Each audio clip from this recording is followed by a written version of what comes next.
Hello and welcome back to my channel What If Deku 2.0.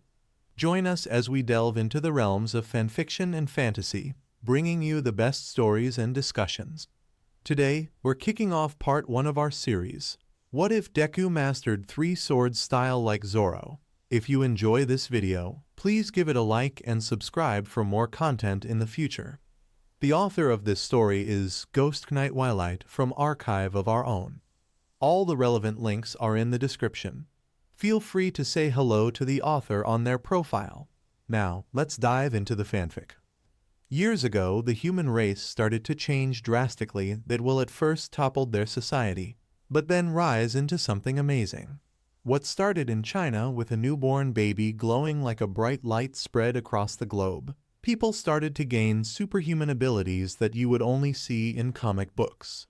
In this new superhuman society, with 80% of the population having some canny ability called a quirk ranging to useful to useless, a new popular profession will start to rise called heroes. Heroes started to appear out of nowhere to stop those who would use their new powers for selfish deeds or any other kind of evil purpose.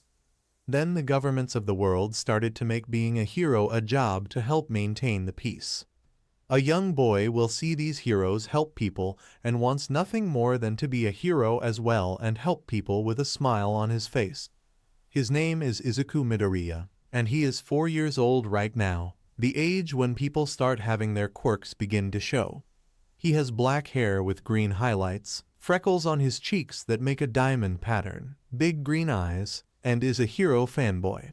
He is a fan of so many different heroes, but he wants to be like his own personal hero, All Might, who is a giant of a man with a smile on his face and literally can save 100 people in less than 10 minutes.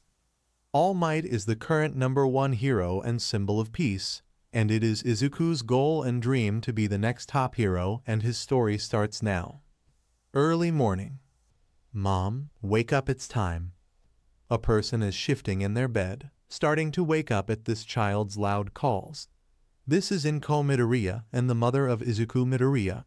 She is a beautiful young woman with long light green hair and green eyes. Izuku seems to take a lot after his mother because he is a cute child and has a good chance of growing up into a handsome young man if he has enough of his mother's side of the gene pool. Her quirk gives her the ability to lift up objects with her mind. The drawback, however, is there is a limit on how heavy the object she can lift.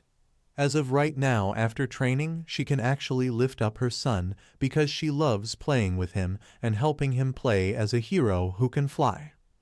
Hold on, sweetie, I'm getting up. And what do you mean it's time? It's time to see what my quirk will be. Izuku is vibrating in excitement at the foot of his mother's bed. Oh, that's right, today's the day we go to the doctor. Alright, just give me a moment to get ready and make breakfast. Okay, Mom. Then Izuku runs to help set the table.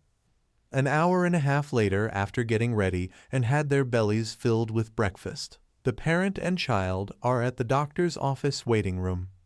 Are you excited to see what quirk you will get, sweetie? Yep, Izuku says, looking up at her.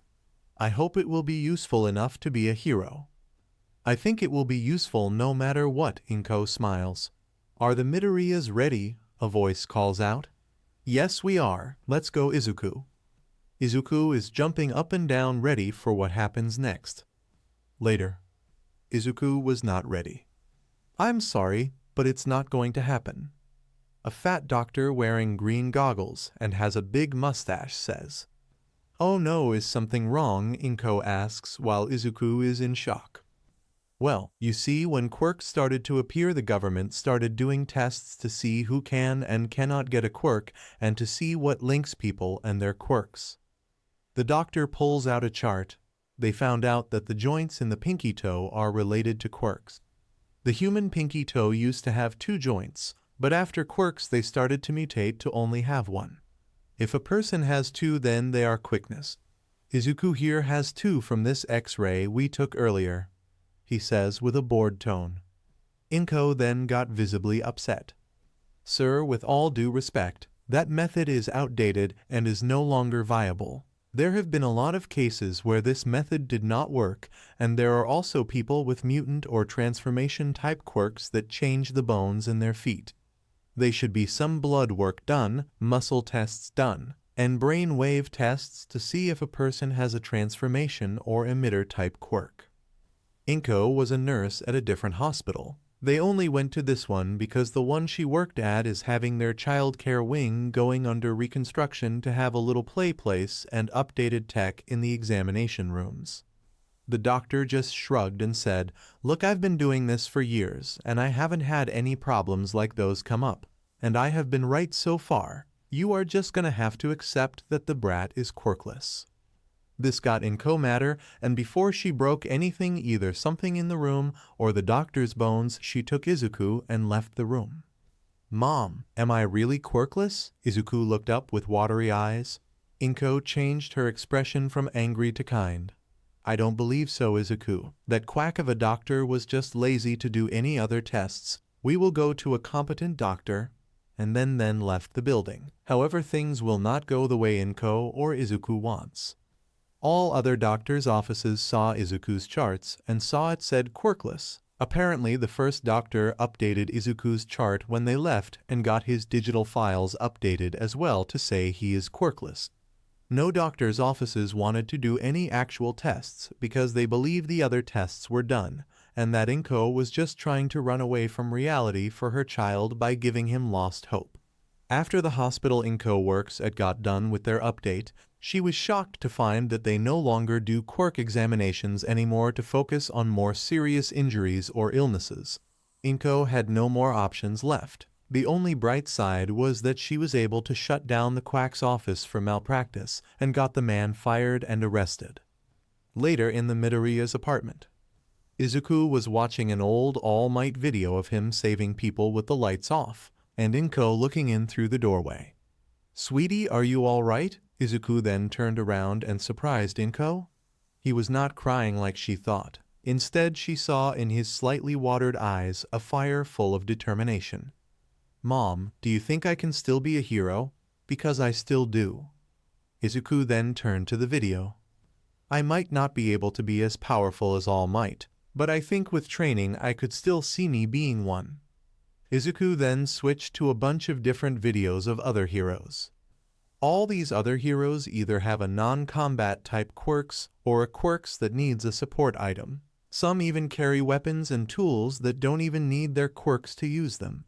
"If I train hard, master something like a sword, and practice like no tomorrow, do you think I can still be a hero?" He turned to look at her once again with hope. Inko thought about it, and was thinking about apologizing to Izuku for not having a quirk or not being able to give him one, but instead looked into Izuku's eyes again. She saw once again the fire of determination in his eyes as well as something else. Hope, courage, and a light so bright that Inko forgot about apologizing. "It might not be easy, but I think you can, and I will do my best to help you," Inko said with watery eyes and proud smile. Izuku also smiled to his mother, and she then said, "I will look up some classes you can take to train you, but is there anything that interests you?" Izuku looked back to the screen and saw one hero hold a Japanese katana. "I want to train with some swords mama. That way I not only would I be able to subdue evildoers, but also defend myself." Inko was happy that Izuku didn't just want a way to fight, but to help keep him safe as well. "All right, sweetie, I will look into it, but to start your new journey with a nice start, let's have some of your favorite dish for dinner tonight, katsudon. I will also need your help to make it, so go wash your hands." Izuku then smiled with stars in his eyes and ran off to the sink. "All right, mama, thank you." As Inko was about to walk towards the kitchen, she looked back at the computer screen that was playing the video of the hero with the sword and said, "I don't know why, but I believe that you will become a great swordsman and hero, my little Izuku." 2 days later, Izuku was in the playground with his best friend Katsuki Bakugo. "Yo nerd, I heard that you don't have a quirk. I always knew that you were a worthless Deku." Bakugo then punched his hands and released a small explosion. "While it may be true Kaken that won't stop me from being a hero, all I need to do is train." This angered Bakugo, and then they started to fight. Since it was announced that Izuku was quirkless to his preschool class, he was constantly being picked on. Izuku didn't let that bother him, but what did was that Bakugo also changed and picked on him as well. Izuku always stood up for himself, but was saddened that his friend was no longer how he once was. Despite this, Izuku will try to save their friendship with Bakugo and save his childhood friend from turning into a bully. Thankfully, after 2 weeks of always standing up to Bakugo and stopping him from bullying other kids caused Bakugo to kinder respect Izuku. He still would pick on him, and occasionally tried to use an explosive punch on him, but to Izuku it gave him hope that Bakugo won't turn into something that wasn't like the hero that both Izuku and Bakugo wanted him to be. 1 week later, Inko was shopping with Izuku at their nearby shopping center, getting the ingredients for tonight's dinner and dinner for the next few days. Izuku was happy because he just got a new All Might action figure and a new kendo wood training sword that his mom got him for his good grades. He just needs to wait till they get home before she will hand them to him. The teachers at Izuku's preschool don't grade him any different ever since he was announced as quirkless, because they know better than to anger his mother Inko lest they want to feel her wrath. They have heard how she was able to shut down that one doctor's office because they treated her child differently, so they knew to just grade Izuku like any other kid. The reason why Izuku was not playing with his new gifts is that Inko knows that if Izuku was given one of these things he would stop paying attention to his surroundings and might get lost, hurt, bump into people, or to be able to see any incoming danger, which will now turn out to be a great choice. As they were walking, Izuku spotted an old man who dropped some of his things in the street. He then saw a car with the driver talking on his phone about to hit the old man who was busy picking up his stuff to notice this. His eyes widened and started to run towards the old man without a second thought. "Izuku, what are you doing?" Inko yelled as her child took off like a rocket. Izuku did not say anything and continued to run to help this old man. Izuku started to strategize on how to help this old man from becoming a horrible mess on the side of the road. Thankfully, the man was still close to the curb, so all he needed to do is pull him in instead of pushing, because Izuku doubts he is strong enough to fully push him out of harm's way. So Izuku ran to the man's back, and when Izuku got to him, he just pulled hard on his robes back toward the sidewalk. The car speeded by with the driver still unaware of what happened. Thankfully, karma exists, and he was pulled over by a police officer nearby who saw what happened. "Izuku, are you all right? You aren't hurt, are you?" asked Inko as she caught up and saw what happened. "I'm all right, Mom, I didn't get hurt or anything, but I didn't want this uncle here to get hurt," said Izuku as he was then pulled into a bear hug by his mother. The old man then sits up rubbing his back. "Oh, that's smart, I'm going to need a nice hot cup of tea later." The man then looks over to the parent and child combo. "Thank you, young man, I did not see that driver and would have been hit if not for you." The old man stands up to thank his savior. The old man is somewhere in his mid-40s and early 50s, closer to about 54, with a bit of a belly and has long gray hair and beard that has 3 points, but no mustache.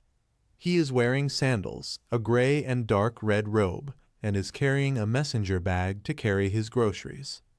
"I'm so happy that you are all right. My name is Midoriya Inko, and this is my son Izuku." Inko sets her son down so she can introduce him while showing a big smile. She is proud because of how Izuku did a brave and heroic act to help this old man from getting hurt. "How nice it is to meet you. My name is Iro." The man now with his name known bows to them. As he rises from his bow, he notices the mother carrying a kendo training sword. "Oh, what's that you are carrying now?" he asks as he points at the sword in question. "Ah, this is my son's new training sword. I just bought him this so he can learn swordsmanship," Inko says as she looks over her shoulder at the item in question. "Then is he already signed up for a dojo to train him in swordplay already?" Iro asks, hoping she says no. "No, not yet. I am still looking into dojos to sign him up for at the moment."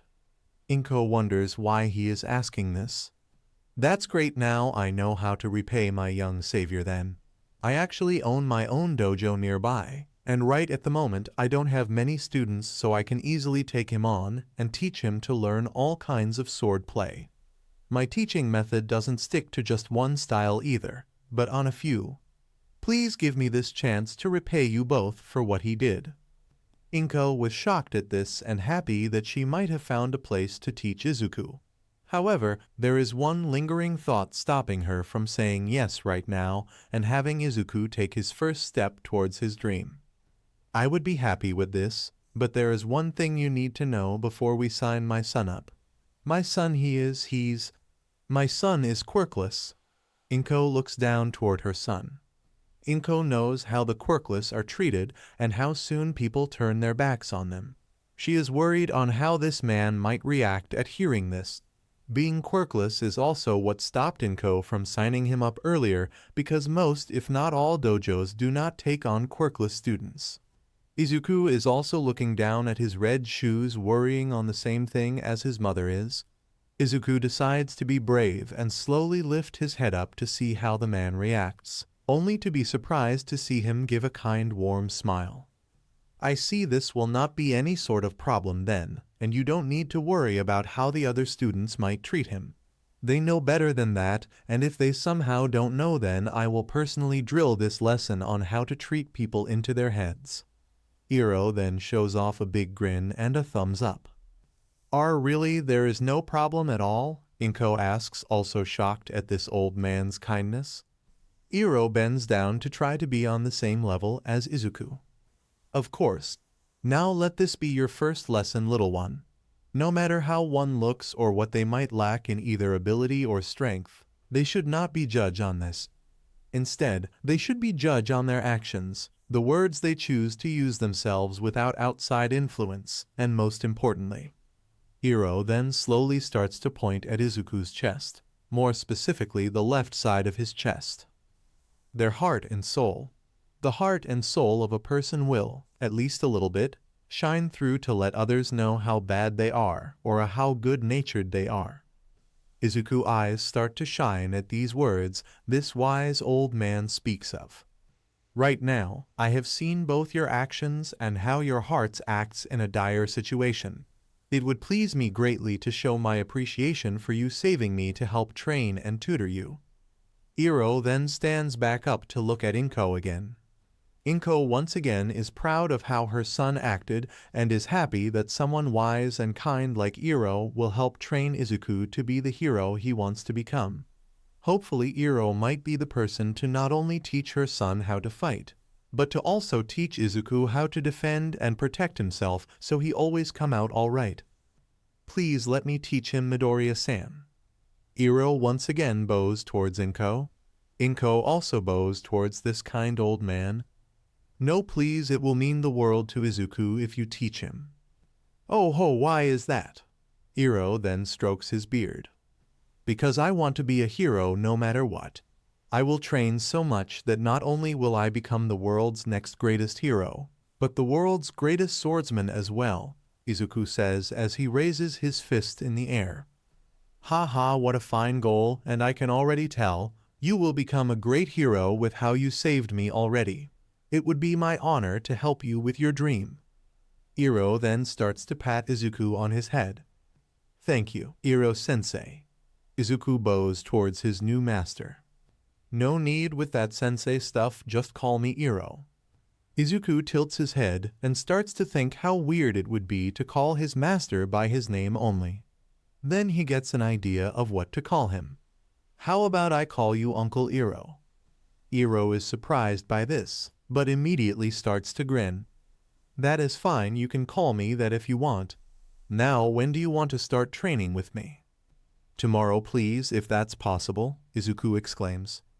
Tomorrow it is then, just let me give your mother the address to my dojo, and we can sign you up when you both come by tomorrow. As the sun starts to set for the day, Inko and Izuku both bow and thank Iro, then start walking back home. Iro as well walks back to his home, eager to get the paperwork ready for Inko to sign so he can start training Izuku as soon as possible. He can already tell that Izuku will become his greatest disciple already with how fast he was able to act. Not only that, but he also noticed that Izuku has a keen mind as well with how of instead shoving him out of the way he pulled him in instead. Pushing him might have caused him to hit another car in the other lane and would have hurt just as much as the careless driver would have. Iro is already thinking of ways to train Izuku both physically and mentally as well. He has seen the kindness in Izuku and doesn't want the way the world treats the quirkless to destroy that kindness. Iro looks up at the sky already impatient in wanting to teach his new student. Tomorrow will be a great day indeed to start a hard-fought long journey. This is the start of the story of how Izuku Midoriya become the world's greatest swordsman and hero. The day after Izuku and Inko met Iro. We see Izuku sitting on his knees in his new dojo uniform in Iro's dojo waiting as Iro is finishing up the paperwork with his mother. His new uniform is indigo colored with a white belt and has a symbol of 2 crossed swords on the left side of his chest. Izuku is excited to finally start training and can't wait any longer. The past few weeks he could only do light exercises for training because his mom was having a hard time finding a dojo to teach him. He is really thankful to Uncle Iro for teaching him and hopes to not let him down. "All right, honey, you are all signed up. I hope you have a good time, and I will come by later to pick you up later."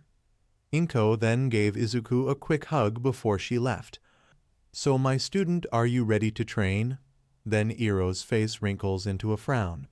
"No, I don't like calling you just my student or Midoriya. Is it all right if I call you by your first name?" Izuku then nods happily. "Good. Now Izuku, are you ready to begin training today?" Iro asks as he stands in front of Izuku wearing a gray kimono while holding a bamboo sword in front of him. "I'm ready, Uncle Iro. What are we going to do first?" Izuku asks as he looks up with excitement in his eyes. "Great. Now because we are starting out, we will do light exercises and some sword swinging. If you do a good job, I might have a little reward for you." Iro then rests the bamboo sword on his shoulder and then has a smile grow on his face. "While we work out, I will also ask you some questions so I can figure out what I should teach you first." "Yes, sir." Izuku then stands up ready for Iro to tell him what exercises he should do, while also wondering what he might ask him. They then both start to do some stretching to loosen their muscles, then start the workout by doing 20 push-ups, 20 sit-ups, and then drinking plenty of milk. Izuku was confused and asks about the milk, making Iro laugh and say to him, "It is to help make strong bones, it is healthy to drink, and it is important to always be hydrated while working out." They then do some light jogging around the dojo to help work up a sweat and build up Izuku's stamina. "Uncle Iro, why are you doing these exercises with me? I thought you would just stand and supervise," Izuku asks as they make their third lap. "What kind of teacher would I be if I could not do what I tell my students to do? It also helps keep me in good health and shape. I have been sitting down and drinking tea while not exercising for a little too long," Iro explains as they make their fourth lap around. It is also important to never forget the basics of training. They say that if you waste 2 days not training, that you lose about 3 or 4 days worth, and I believe that. So, make sure you remember this lesson, Izuku, and also make sure you stretch after exercises as well, so that you don't get all stiff later. Izuku nods, already feeling like he is learning a lot of important stuff. As they finish their 20th lap, Iro hands Izuku the bamboo sword, shows him the proper stance, and have him start swinging it as he asks him questions. "Izuku, if you don't mind me asking, why do you want to be a hero?" Iro asks as he watches to make sure Izuku stays in the proper stance. "It is because I want to help people and support them when they need it with a smile on my face like All Might. If I can have a smile on my face, I can let people feel safe and assured that everything will be okay." Izuku beams as his arms start to sting a little after the 50th swing. "I like your answer, and if you train hard, I'm sure you can do that someday. Now, why do you want to be a swordsman? There are other tools and weapons you could use." Heck, I thought that since you like All Might so much that you would have tried to learn boxing instead. Iro asks as he strokes his beard, curious why Izuku wanted to learn the way of the sword. Oh, Izuku exclaims as he tilts his head trying to remember. After a second of just swinging, Izuku's head straightens up and looks toward Iro. Oh, I remember it now. It was because I thought that swordsmanship looks not only very cool, but also very strong and beautiful. I saw on some video of some bad guys using swords on innocent people to steal their money.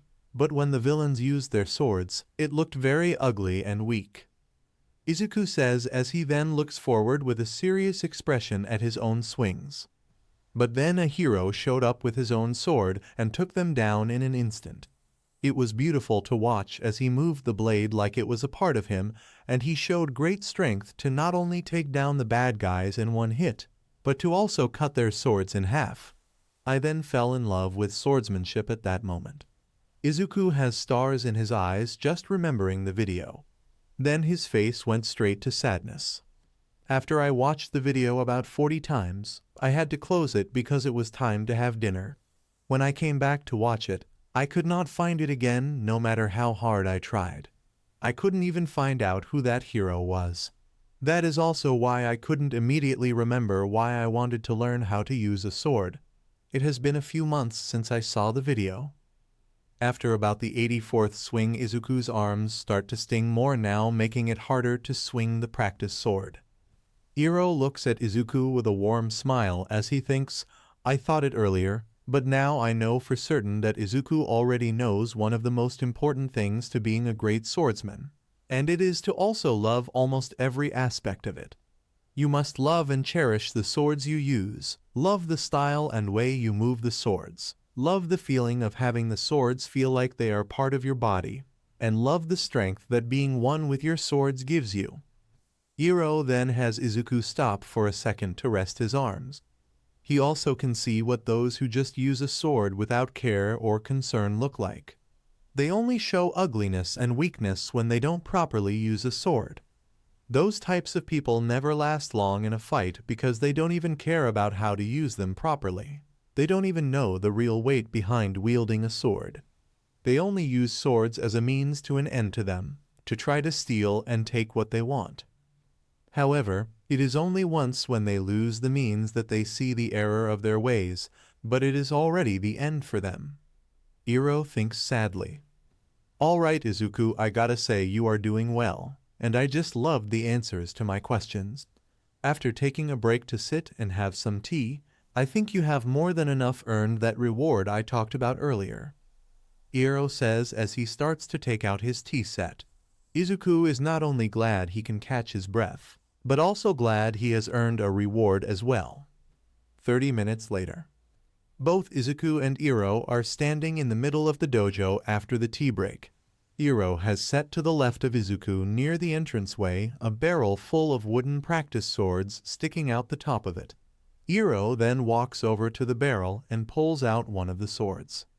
For your reward, I thought we could do a little practice match between the two of us.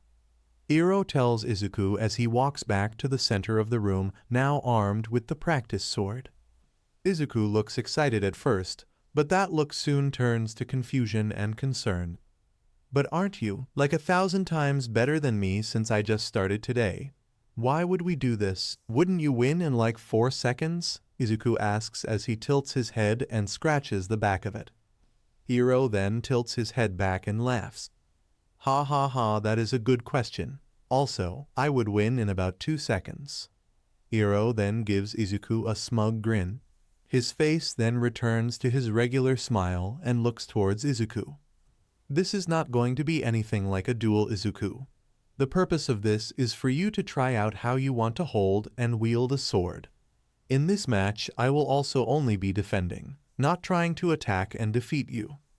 Iro then holds out the sword to the right of him. It is important to hold a sword that not only feels comfortable to wield, but also feels good to use in a way that feels like it is part of your own body, like an extension of yourself. Iro then starts to swing and thrust the sword with clear movement and fluidity. To Izuku it looked like the sword Iro was swinging was not just a tool, but a part of his body that looked and felt like it had always been there for years. It looked like just another limb that Iro has had his whole life.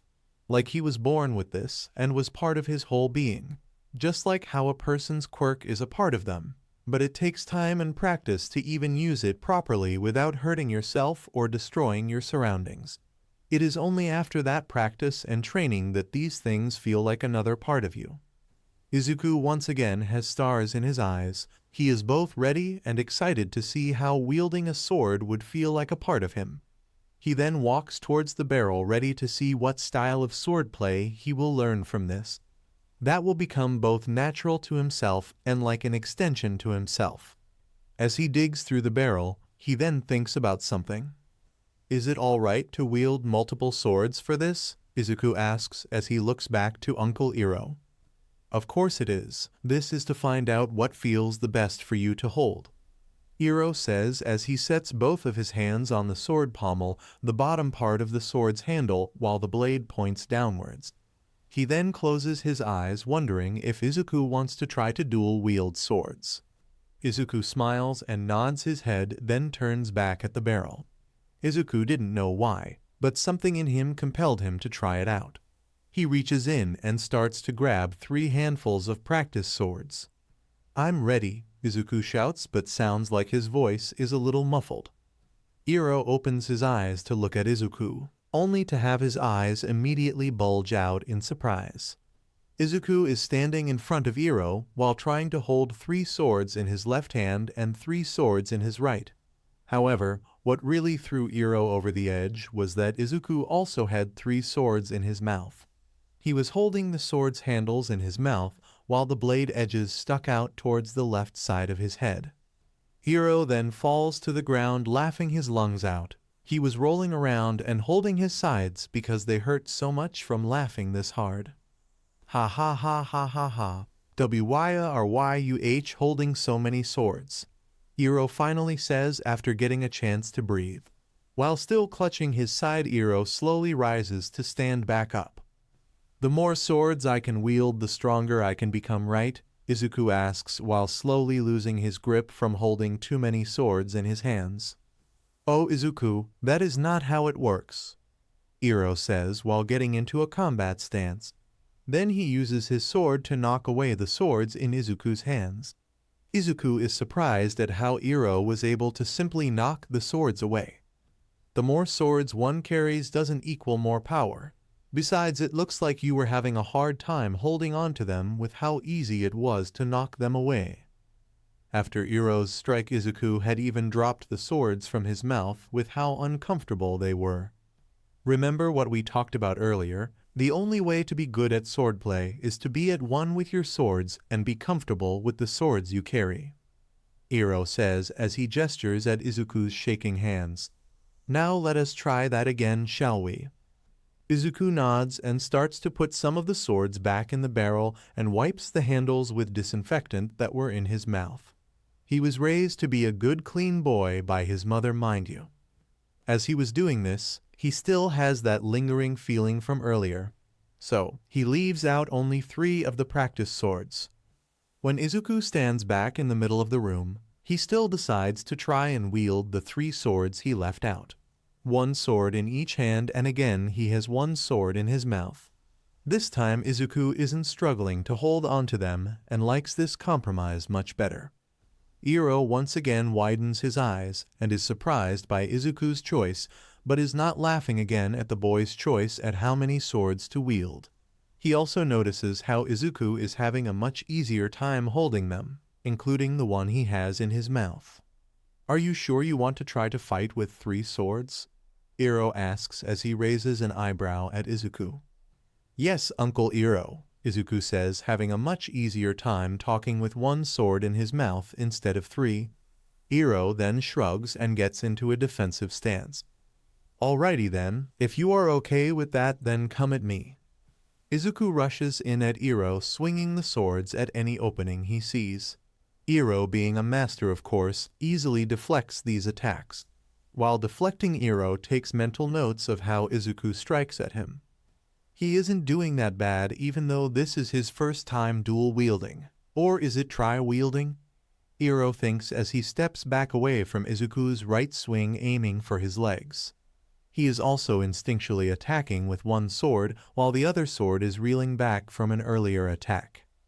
Iro then parries a thrust Izuku made from using both swords. And he's even using the advantage of attacking with two swords for more powerful strikes on his opponent. Iro smiles at how clever his student is. Then Iro's eyes widen for the third time in a row when he sees Izuku turn his head to try and attack with the sword in his mouth.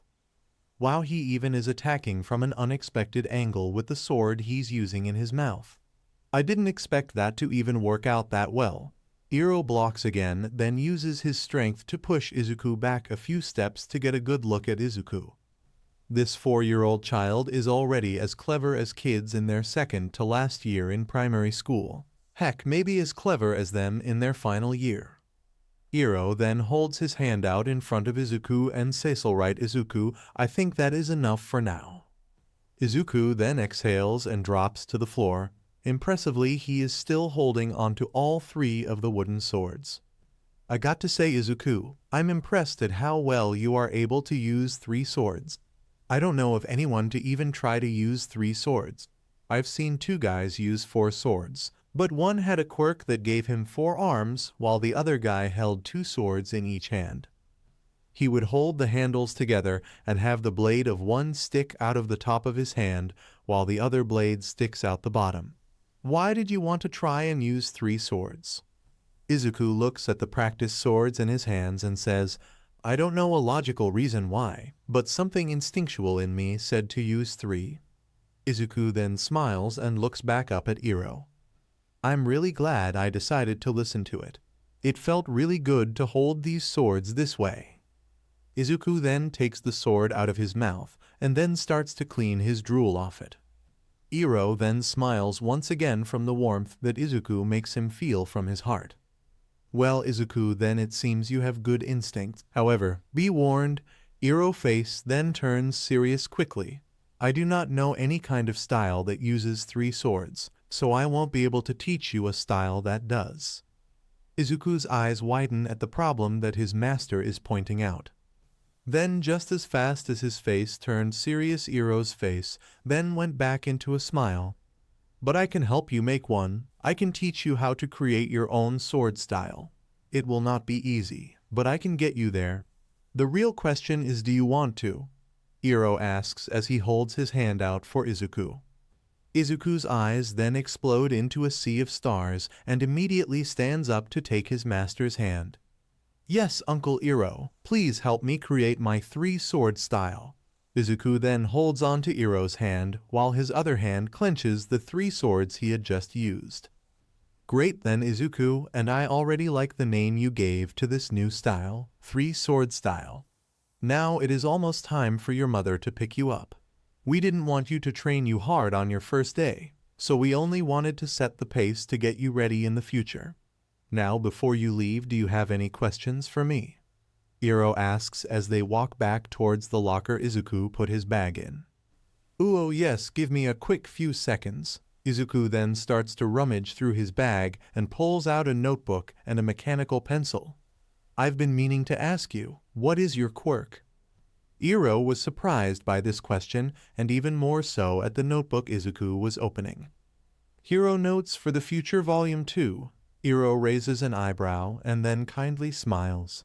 Now, what is this notebook, Izuku? Oh, this is my hero notebook that I use to help keep notes about heroes, their abilities, skills, and their quirks. Izuku then lifts up the object in question. This is Volume 2 because I just finished Volume 1, but I might have to rewrite that one. I used crayon to write this stuff down in, and it is not possible to erase any errors or mistakes. Izuku grins sheepishly and scratches the back of his head. Iro is once again proud to have such a bright student. Alrighty then, well Izuku, it is good to take notes for they will help you to remember not only the abilities and skills of others to see what you can learn from them, but to also keep track of your sword training.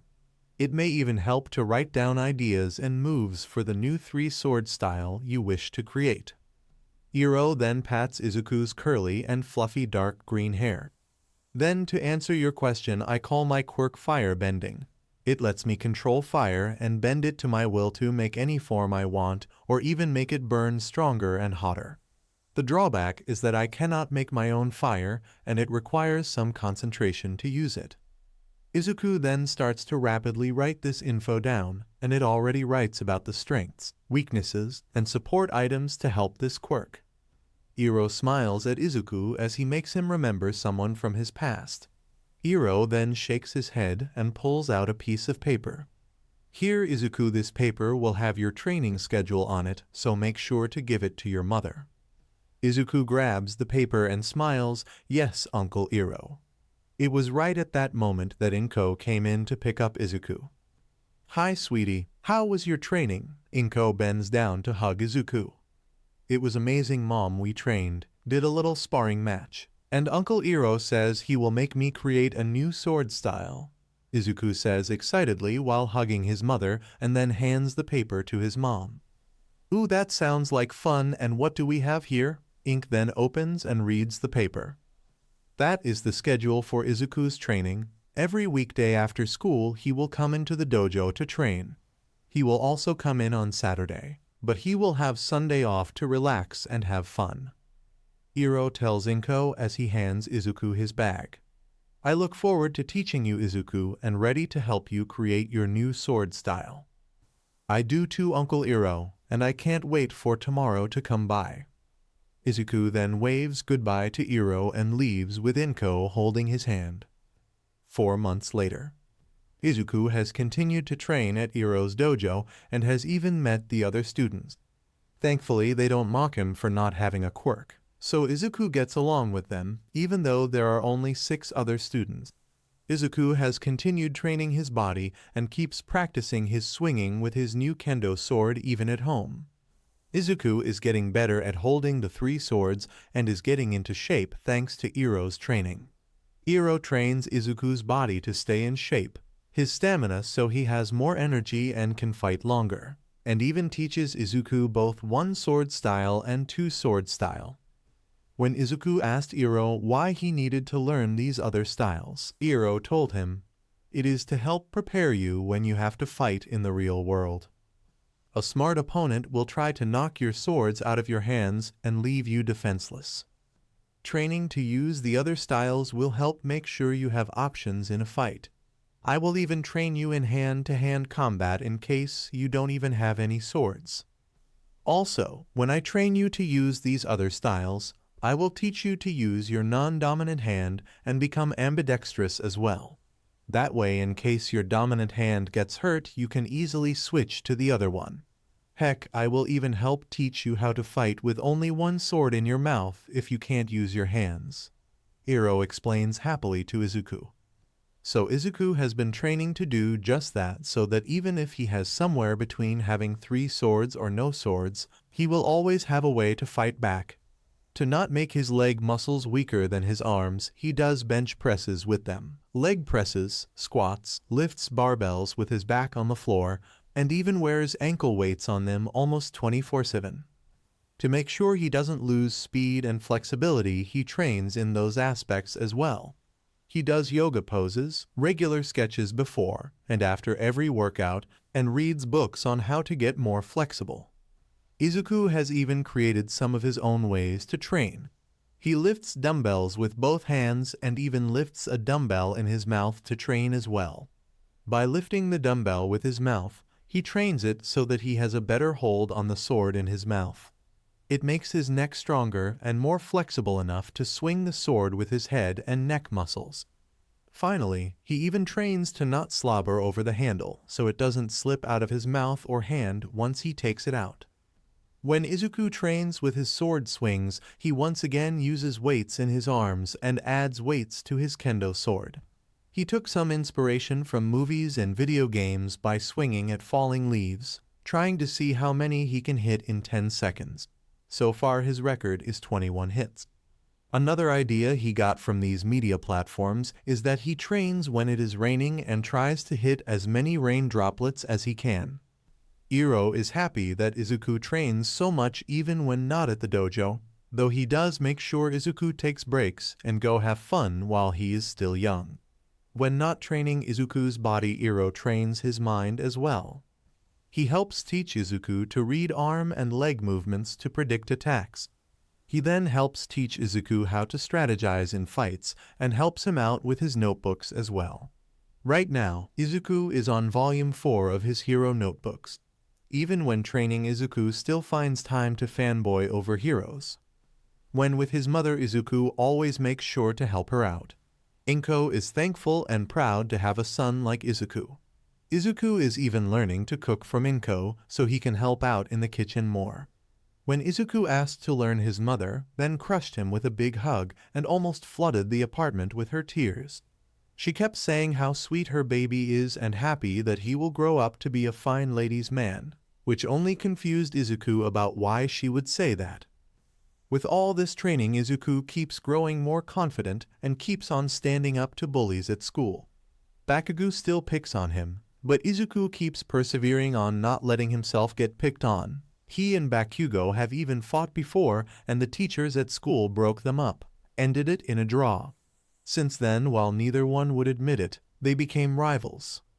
Another 4 months later, Izuku is at the dojo fighting the last opponent in the tournament that Iro decided to hold. The rules are simple and are like that of the UA Sports Festival. You either win by ring out or by making your opponent admit defeat. You cannot go overboard and hurt the other kid on purpose. You can also use whatever sword style you want to use, because since Iro taught multiple styles, all his students use something different. They range from using kendo to fencing to even Viking-style swordplay. Izuku has done well against his earlier opponents and is not even letting the one he is fighting now to even get a hit in. The kid he was fighting was taller, 3 years older, and had been training longer, but not training as hard as Izuku has. Izuku takes 2 steps back and prepares to use a new technique that he has created. Izuku tilts his head down and crosses his arms with swords in hand as he prepares his attack. Izuku takes a breath and says, "3 sword style onigiri." In an instant, Izuku slashes his opponent with all 3 kendo swords and sends him out of bounds. And the winner is Izuku, Iro says as he blows his whistle. All of the parents of the kids are clapping with Inko crying tears of joy. Note: because she isn't worried about Izuku as much as in canon, she will not gain weight and will stay tall and beautiful. Izuku helps out his opponent by pulling to his feet and they bow to each other. Congrats Izuku, you did well, and I'm glad to see you even managed to create your own sword technique. Iro stands in front of Izuku with a medal in hand. It was an iron medal painted gold with the symbol of the dojo on it, 2 crossed swords. You have earned this for taking first place. Job well done, Izuku. Izuku puts on the medal and bows towards Iro, then the other students, and finally the crowd of parents. Iro then clears his throat to grab Izuku's attention. I also have a personal gift for you to show for your amazing growth training here. Izuku is surprised that Iro said he got him a gift and looks up at Iro with excitement written on his face. Then Iro pulls out a small box from behind his back and hands it to Izuku. The box wasn't that big and didn't even have any wrapping paper on it. It was just a small wooden box with a lid. Izuku is smiling big time as he lifts the lid off the box to see what's inside, wondering what his uncle Iro had got him. What he saw was a big dark green bandana that Iro then picks up and reaches for Izuku's head. I remember you telling me that your hair sometimes gets in the way of your eyes, Iro says as he ties the bandana to Izuku's head. You also said that you don't want to cut your hair, so I figured this was the best thing for it. I also wore one when I was younger, so I thought you would enjoy that. Iro then tightens the knot and shows Izuku a mirror to see what he looks like. Izuku had the breath taken away from him as he saw how awesome he looked. The dark green bandana almost matches his own hair color, with it being more black than green. Only a little bit of Izuku's hair poked out the back, and it casted a shadow over his eyes, but that only made him look even cooler. I am proud of how far you have come, and I can't wait to see how much stronger you will get in the future. Iro then turns Izuku towards the audience, and they immediately start clapping. Inko was at risk of drowning the other parents with her tears with how handsome Izuku looked. Izuku smiled and bowed to his uncle once more. "Thank you, Uncle Iro. This is one of the best gifts ever," Izuku exclaims with tears in his eyes. Iro wasn't the only one who couldn't wait to see how strong Izuku would get, and Izuku was also excited to see how the future training will make him stronger. At Iro's dojo. It has been 2 years since Izuku started to train at Uncle Iro's dojo and is making great progress. It is now May 1st and Izuku is now 6 years old and is getting closer to finally using heavier weights to train with. Because he is still too young for anything over 25 pounds without risking doing more harm than good with his growth. Izuku has had a lot of time to figure out some new sword techniques. Izuku has changed physically over the time since he first started to train at the dojo. He is a few inches taller and his body more lean, but not very muscular because of the limit of how heavy the weights he can use is. He has a ton more energy, and no matter what outfit he is wearing, he always ties up his green bandana on one of his arms, so that way he always has it on him.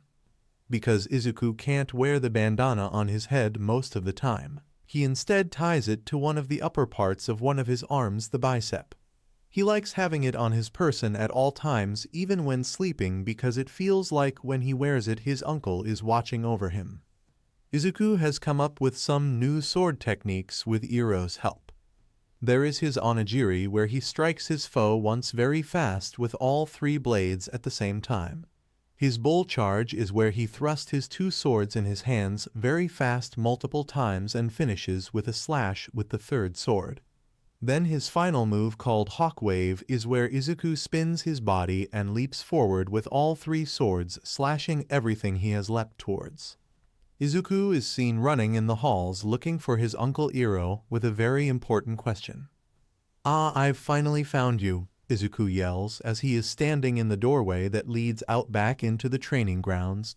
Iro is seen partaking in his favorite pastime of drinking tea and feeding the birds. It would be even better if Iro was playing chess against someone.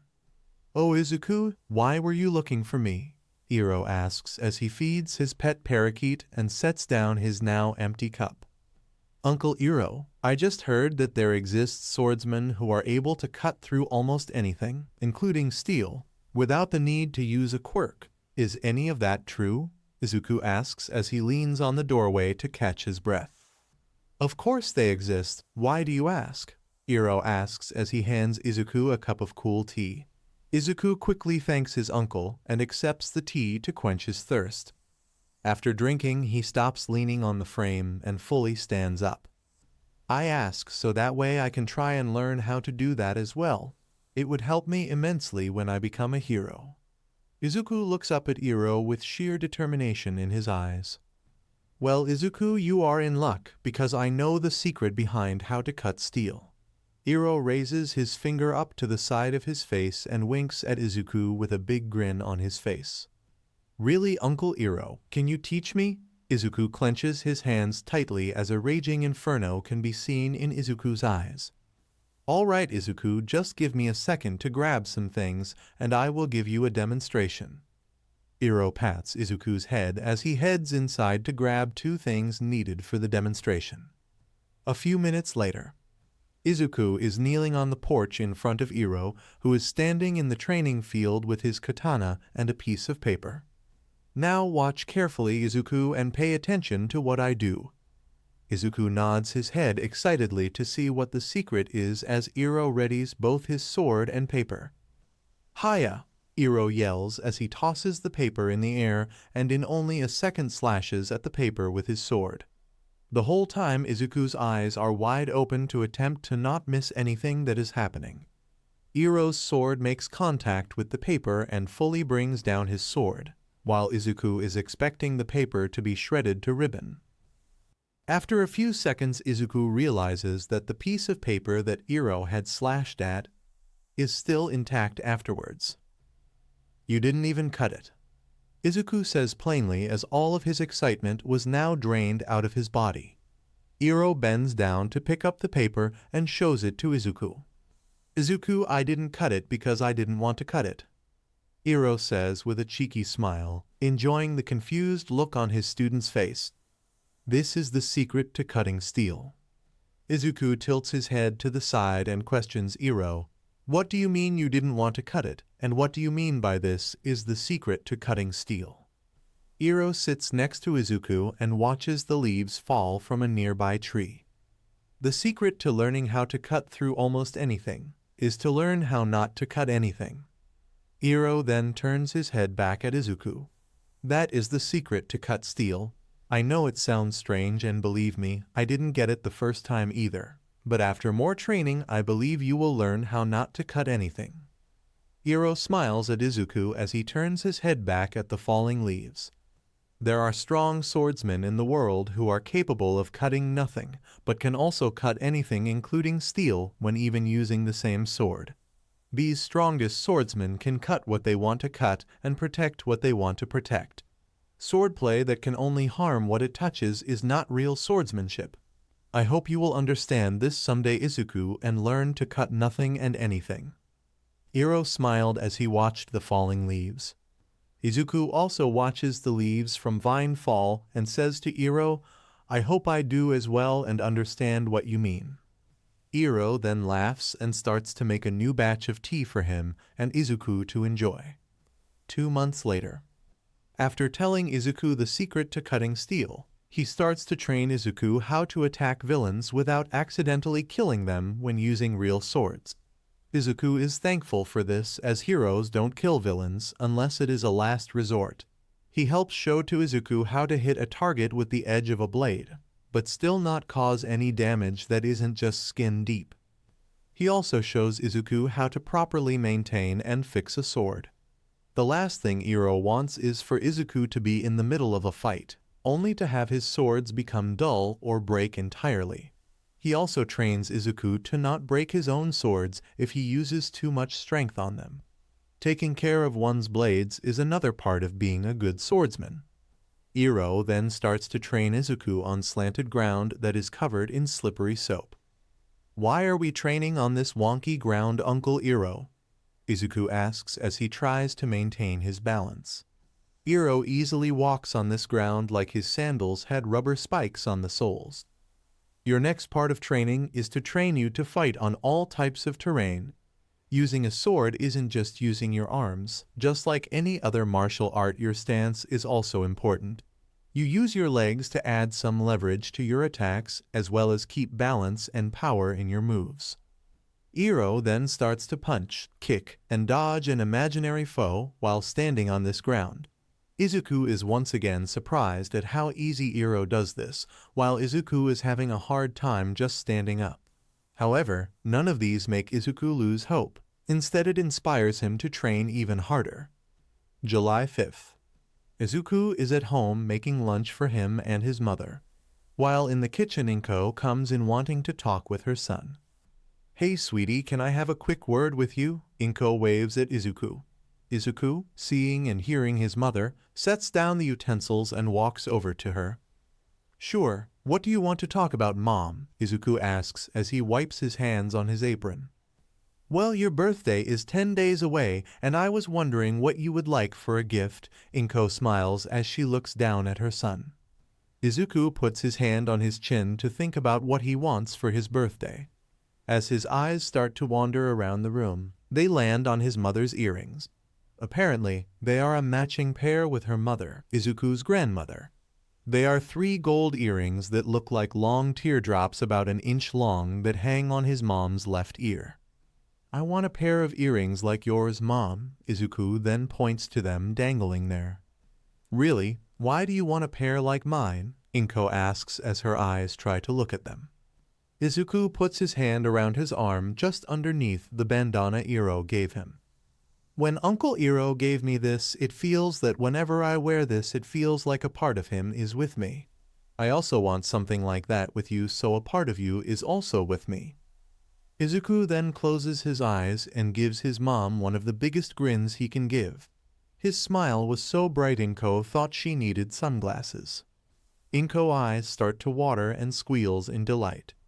Of course, my baby, I will get you a pair just like mine, even if I have to special order then. Inko once again gives Izuku a hug that is practically snapping all of his bones in half and pushing the air out of his lungs. Mom, see, can't be breath. Izuku tries to wiggle out of her grasp. July 15th. Izuku is having his 7th birthday and is having a great time. While Izuku doesn't really have any friends besides Bakugo, who didn't want to even think about showing up because he is too cool for shit like that, Izuku is still enjoying it with his mom. They both will later head to Uncle Iroh's dojo to celebrate with him as well. Izuku has had his slice of birthday cake and opened up his present from his mom as well. She was able to get a matching set of 3 teardrop earrings, and he was now wearing them proudly. Izuku can't really think of any way that today could go better. Inko then walks towards Izuku while holding an old photo album. Izuku, I have another gift to give you. Inko then sits down on the couch and sets the album on the coffee table. Izuku then sits next to his mother wondering why she has the photo album out. You remember the story I told you about your grandmother and grandfather when they first got together? Izuku slowly nods his head, remembering this sad story. Back when his grandparents were both in high school, they got together. They didn't really like each other that much because his grandfather hated heroes and anything to do with them. His grandmother, on the other hand, was a fan, and they only got together because they both look attractive to one another. Well, after his grandmother finds out 2 weeks later, she was having a baby. Because his grandfather was only physically attracted to her, he didn't want anything to do with her and the child. He hated the thought of marrying a hero fangirl. Thankfully, her grandmother's parents were caring and understood her situation and helped her make sure she still got a college degree and helped raise Inko. His mom then turns her head to look at Izuku. Well, Izuku, there is a bit more to the story than what I told you. Izuku looks up at his mom, surprised to hear more to the original story. You see, the reason that your grandfather told your grandmother why he didn't like heroes was because his mom was a hero. While he was a baby, his father got really sick and sadly wasn't able to fight it off. His father had died, leaving only his mother left. After the funeral, his mother couldn't quit being a hero, but didn't want to risk herself dying at the hands of some villain and leave her son with no one to look after him. They didn't have any relatives, and they didn't have any non-hero friends to be his godparent either. So, she was left with only one choice, which was to give him up to an orphanage. When she gave him away, she left him a picture of herself so he knows what his mother looked like. It was because of all this that your grandfather started to hate heroes. Before he abandoned my mother, he gave her his mother's picture. That way he no longer has anything to remind him of her and to show me who to blame for why I have no father. Izuku is surprised to hear this news, but even more surprised to see his mom not cry. However, I never did blame her. Instead, I respect her strength. Izuku then tilts his head in confusion. Inko giggles at this and explains further. You see, Izuku, I respect her because it takes great strength for a mother to give up her child to give him a better life. A life being loved and cared for by a family. I am proud to be related to this woman, even though I don't know what happened to her. Though I did hear that my father did later get married to someone else and start his own family, Izuku is still confused as to why his mom is telling him this story. Inko sees this and smiles. The reason I'm telling you this, Izuku, is to not try and stop you from being a hero. You are too kind-hearted to not be. Inko then rubs the freckled cheek of her son. I'm telling you this so that you know that a hero's blood flows through your veins. It is because you and I are related to this woman that I believe you will become a great hero. Inko then takes a picture out of the album and shows it to Izuku. Izuku is shocked to see that the woman in the picture is almost the spitting image of his own mother. Izuku, I want you to have this picture of your great-grandmother because something in me tells me you should have it. Inko then gives Izuku the picture as he stares at his mom in surprise. There are 3 things I want you to always remember, Izuku. Inko then points at his new earrings. First, remember that I will always support and love you. She then points at Izuku's arm with the bandana wrapped around it. Second, remember that your Uncle Iro will be there to help teach and guide you. Then Inko finally points at Izuku's heart, which he now realized he was holding the picture next to. Third, I hope and believe that your great-grandmother's spirit will watch over you and protect you. Inko then pulls Izuku in for a hug as tears start to fall from her face. Izuku is also crying, and because it has been a long time since he last cried and he had built up a lot of tears in reserve. The only thing different about crying this time, he wasn't sad, he was happy. When the dam broke, it looked like 2 waterfalls were on his face. They hugged like this for a while until they separated, got cleaned up, and headed towards Uncle Iroh's home dojo. They had fun and played games for the rest of the day. This has been Izuku's best birthday so far. 2 months later. Izuku is at Iroh's dojo wearing his bandana on his head as he is training. After his birthday, Izuku has kept the picture of his great-grandmother in his wallet. Right now, it is only Izuku and Iro at the dojo today, as the other students are with their parents today. Izuku wants to try and come up with new techniques for his 3-sword style and is waiting for Iro to come by and help him. Izuku, how is it going? Iro asks as he walks up next to the porch that leads into the main studio. It is going good, Uncle Iro. I was just waiting for you to come on by. I was hoping you can help me come up with some new techniques today. Izuku then stops swinging his kendo sword. Iro smiles and starts to walk up to Izuku to help him out, but his foot slips because it had rained yesterday. Iro's face was about to smash into the porch step, but was stopped by Izuku. He was able to grab onto Iro at the last second before something bad would have happened. As Izuku pulls up Iro, Izuku looks up at him. Are you okay, Uncle Iro? Iro doesn't even respond as he stares at the step he was about to fall on with a shocked expression. Uncle. Iro. Iro then shakes his head and looks at Izuku. Oh, why, yes, I am okay, and sadly, Izuku, I don't think I will be able to help you today. I am too busy. Iro gives Izuku a strained smile and hurries off down the hallway. This didn't make any sense to Izuku. There was no one else to help with today, as it was only the 2 of them at the dojo. There was also something off about Iro's smile. He never had a hard time to smile before. Izuku decides to check up on Iro and see what's wrong with him and see if he can help out. As Izuku walks down the hallway, he wonders where Iro went off to. As Izuku nears Iro's private office, he hears something come there. Izuku presses his ear against the door to listen better. Little soldier boy, come marching home. Brave soldier boy, come marching home. Leaves from the vine in orange glow. A sun setting in the sky, the edges cracked though whole. Izuku is surprised to hear that Iro is singing, but he also hears that he is also crying.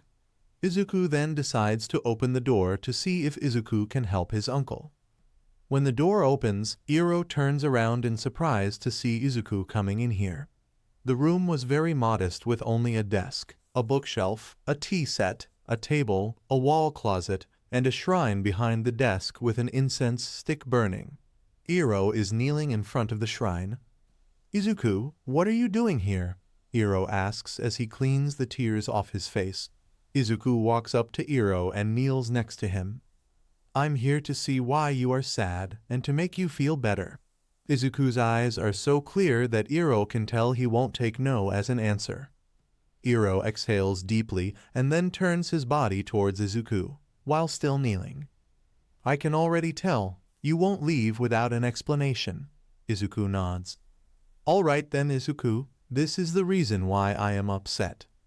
Iro then points his arm towards the shrine and Izuku sees 2 pictures on it.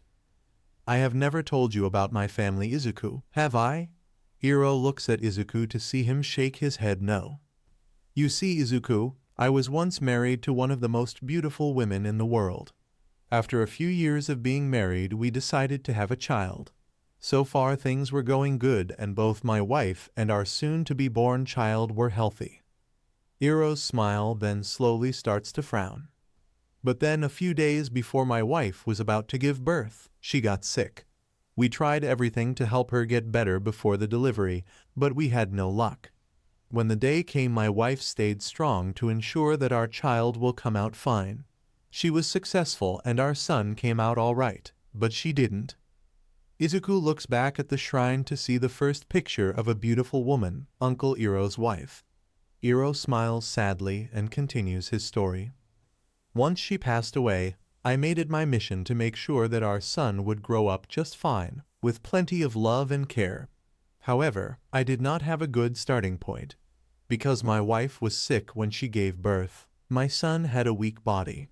Thankfully, if given the right foods and exercise, he would start to get healthy. So I did everything I could to help him get better, and by 6 years old he did. Iro then looks at Izuku with a smile on his old face, and Izuku tilts his head. You know, Izuku, you remind me a lot of my son. You both are so alike. Iro then starts to giggle as he reminisces. You both are very clever, have a strong will to help others, and are both excited to learn about swordplay and being heroes. Iro then starts to giggle even more when he remembers a certain memory. My son once said that he will train his quirk enough to be able to set the ocean on fire. You both have a very creative imagination. Iro once again looks sad and his eyes tear up. You see, my son also wanted to be a swordsman and even inherited his mother's sword. He was training so much because he wanted to be like me. Iro is now crying as he remembers what happens next. One day after training, my son went out to buy a sharpening stone for his mother's sword. I wasn't able to go with him because I had to clean the dojo. When he got to the steps of the store, he tripped and Iro was clutching his knees while trying to go on with the story. He wasn't able to survive when his head hit the steps. Izuku is also crying and sees that the other picture is of a young kid who looks like both his mother and Uncle Iro. That is why I was so shaken up earlier. I almost met the same fate as my son. Iro is trying his best not to break down into tears in front of Izuku. He then turns back towards the shrine. Sorry you had to see me so shaken up, Izuku. It is just that I am an old man who wasn't able to help out my family. There are times where I remember that I have no one left and I am alone, Izuku. Could you please leave? I wish to be alone. Iro expected to see out of the corner of his eye Izuku leave, but is instead tackled into a hug by him. No, Izuku yells as he tries to bear hug Iro. No? What do you mean no? Won't you please leave? Iro tries to pry Izuku off. No, as in you are not alone. Izuku lifts his head with crying eyes, trying to look Iro into his. Iro is surprised and stops trying to get Izuku off of him. Uncle Iro, I told you why I call you uncle. My reason was because I didn't want to be disrespectful to my master by only calling you by your first name. But what I didn't tell you was that after a few months of training with you, my reason changed. Iro did remember why Izuku called him uncle, but now the reason has changed. Iro stops crying and finally starts to look in Izuku's eyes, ready to hear his explanation. Izuku loosens his hug and moves his hands to grab onto the front of Iro's robes. When you took me in as a student, you didn't mind that I was quirkless. You didn't mind that I wasn't that strong, and you didn't mind my crazy ideas or my fanboy tendencies. You just treated me like I am equal to everyone else in the world. You taught me swordplay, taught me how to make a good cup of tea, taught me about birds and how to take care of them, taught me how to play chess, and taught me how to be a gentleman and respect others despite how they might treat me. Izuku is gripping so hard on Iro's robes that his knuckles are turning white. Whenever I hurt myself, you treated my injuries and showed me how to get back up after I fall. When I got hungry, you gave me food you made yourself, even if it wasn't that good at times. When I wanted to play with you, you stopped what you were doing and played with me. I stopped calling you uncle as a form of respect and started calling you uncle out of love," Izuku yells out, and then takes deep breaths to get more air in his lungs after that rant. Iro couldn't believe what he was hearing and was looking at Izuku with surprise on his face and a typhoon slowly pouring out of his eyes. "Uncle, I had stopped seeing you as my master and instead saw you as my family member. You are like my actual uncle in everything. I don't know what happened to my father, and it is too painful for my mom to ask her to remember and tell me." Izuku stops crying for a second and smiles at Iro. "I never had a father figure till I met you, and you came along to fill in that role. So, you are not alone, uncle. I am here for you." Izuku once again hugs his uncle as tight as he could. A storm was then released from Iro's eyes as he cries, and he starts to hug Izuku back. Thank you, my nephew. Thank you, Izuku." Then stayed like this for a few minutes until they both released each other. Both Izuku and Iro clean their faces and look at one another with smiles on their faces. Izuku then looks up at Iro with his eyes closed and gives him a big grin. As Iro is about to rub Izuku's head, he sees something behind him. Iro is surprised when the image of his son starts to overlap with Izuku. Iro is so shocked he can't say anything, but then sees the image moves one last time before it disappears. The son looks at his father, points to behind Iro at the wall closet and nods. Before Iro could stop this image from leaving, he then understood what the specter meant. "Izuku, I want you to have something." Iro then gets up and walks to the closet. Izuku stops smiling and is confused at what his uncle is doing. Iro opens the closet, and on the middle shelf, a sword can be seen in its sheath and on a sword stand. Iro picks up the sword and turns back to Izuku, kneels in front of him with the sword resting on top of Iro's palms. Izuku is surprised to see such a very beautiful sword be shown to him. The sword had a white sheath and white clothed wrap on the hilt. It had a gold-colored pommel and hilt guard. When Iro pulls out the swords, Izuku sees that the blade was beautiful, clean, and very sharp. Iro puts the blade back in its sheath and presents it to Izuku. "Izuku, this was once my son's sword, and now I want you to have it." Iro bows and extends his arms out to Izuku so he can take the blade for his own. Izuku is shocked that Iro would want to give him such a prized possession. "Uncle Iro, is it really all right for me to have this?" Izuku asks before trying to reach for the blade. "Yes, Izuku, something in me tells you you should have it." While bent over, Iro smiles, understanding what his son's message to him meant. Izuku smiles and picks up the sword and inspects it with his hands. "Does the sword have a name?" Izuku looks back toward Iro. "Yes, it does, and its name is Wado Ikamanji." Iro straightens up and grins at Izuku. "Please use it to help you become the world's greatest swordsman and hero." Izuku smiles and straps the sword to his back because he is still not tall enough to have it on his waist. Izuku and Iro go to the backyard training ground and have some snacks, tea, watch the leaves fall, and play a game of chess. Izuku may have gotten better at chess, but is still no match for Iro. "Uncle Iro, can you sing the song you sang earlier? I really liked it." Izuku asks after his fifth loss. "Of course, Izuku. It is both mine and my son's favorite, just so you know." Iro turns to look up at the leaves. Leaves from the vine, falling so slow, like tiny fragile shells drifting in the foam. "Little hero boy, come marching home. Brave hero boy, now I am Hami. I don't remember that in the song you sang earlier." Izuku looks at Iro confused. "It is part of the next verse, Izuku."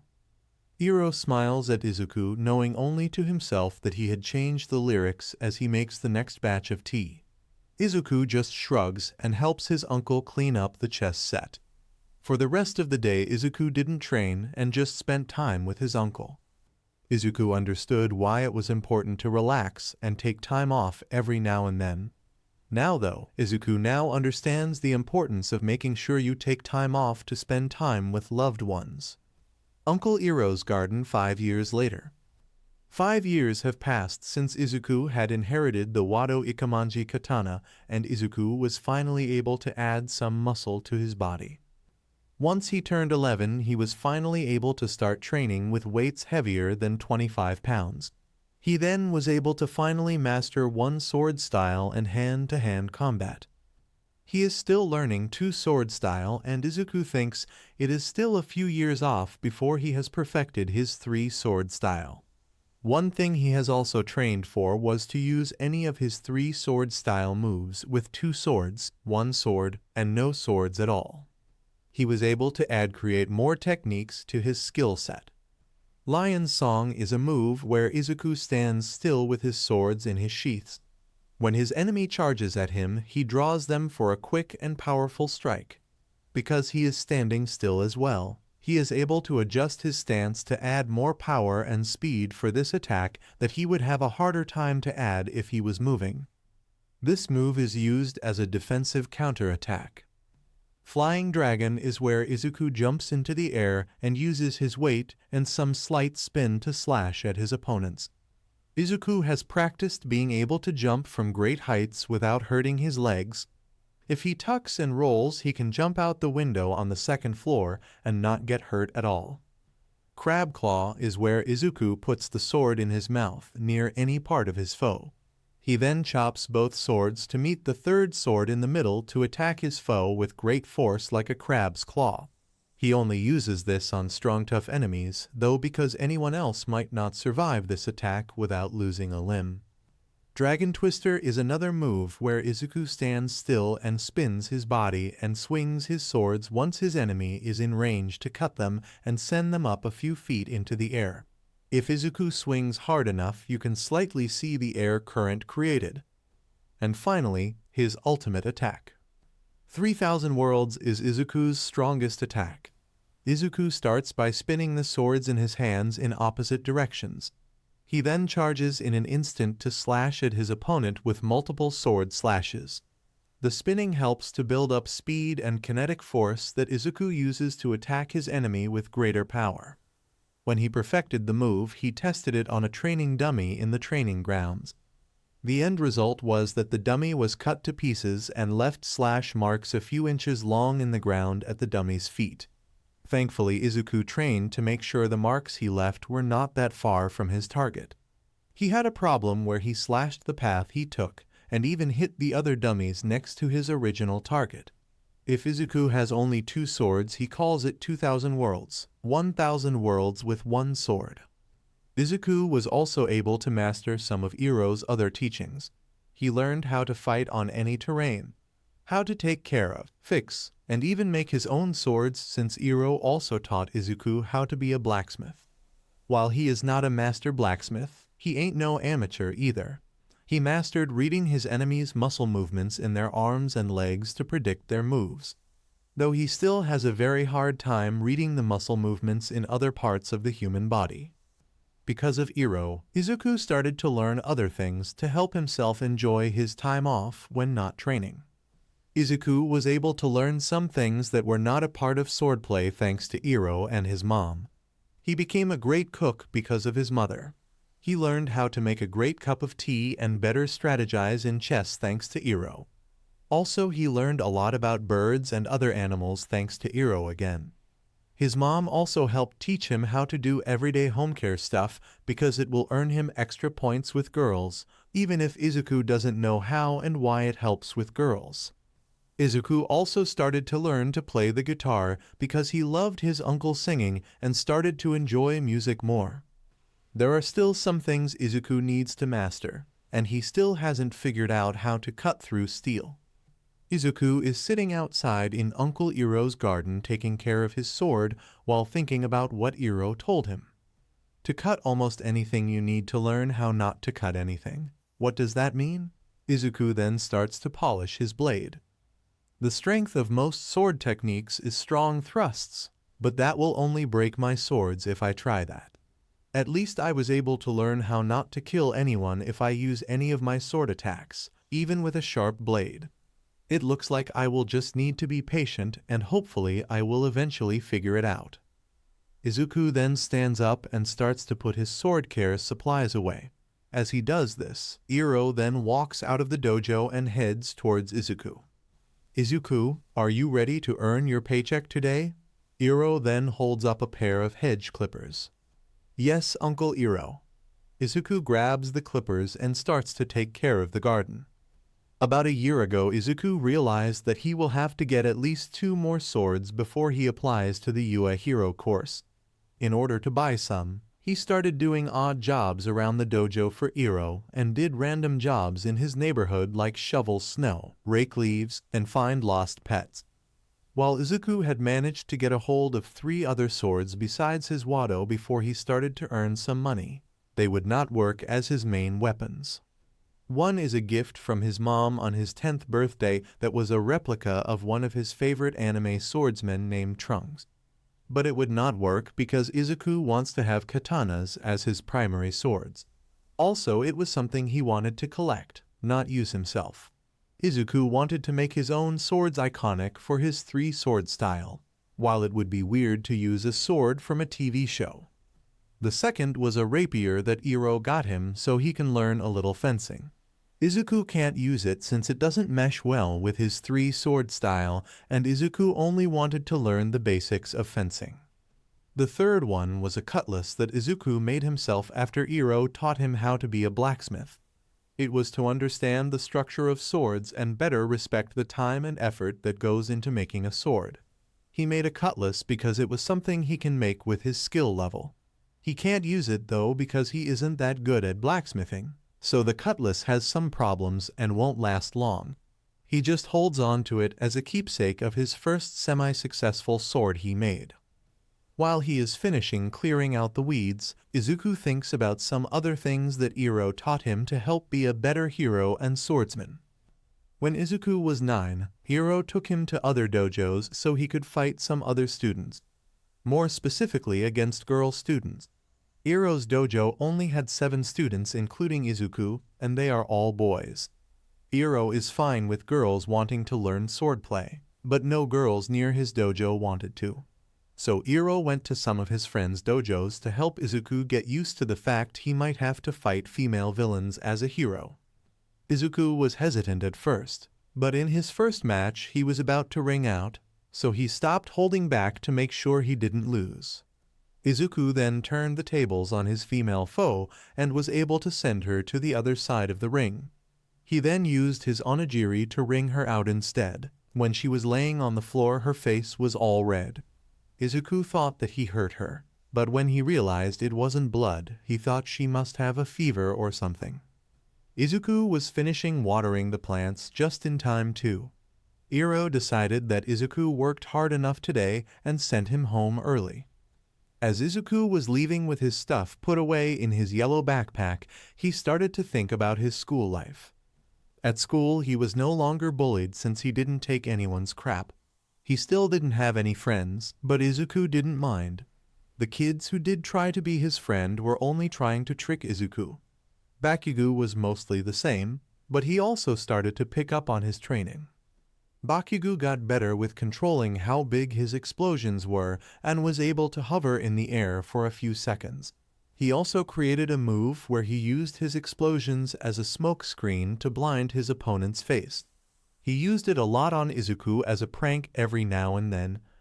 However, he made sure to never use his quirk on Izuku so that he didn't risk getting in trouble and risk his acceptance of entering a hero school.